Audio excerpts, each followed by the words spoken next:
తుఫాను ప్రభావం వల్ల జగ్గేపేట కాన్స్టిట్యున్సీ లో వరి పొలాలు, పత్తిచేలు, మిర్చీలు పాడైపోయినాయి. ఈరోజు ప్రత్యేకంగా అనూంచిపల్లి, బలుసుపాడు గ్రామాలు తిరిగాం. ఇక్కడ వరి చేలు పూర్తిగా డ్యామేజ్ అయినాయి.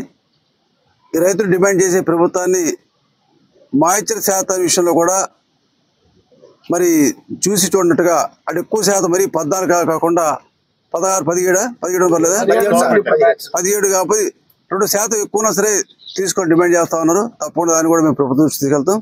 అదే ప్రొక్యూర్మెంట్ కూడా ఏదైతే డ్యామేజ్ అయిన పొలాలు తీసుకోవాలని చెప్పండి, దానిలో కూడా కొద్దిపాటు ఒడ్లు వస్తాయి కాబట్టి దాన్ని కూడా ప్రొక్యూర్మెంట్ తీసుకోమని చెప్పని నష్టపరిహారం కూడా మేము చెప్పి డిమాండ్ చేస్తాం. తప్పకుండా ఈ కూటమి ప్రభుత్వం, ముఖ్యమంత్రి చంద్రబాబు నాయుడు గారు రైతులు ఆదుకోవడం అన్ని విధాలుగా ఉంటారు.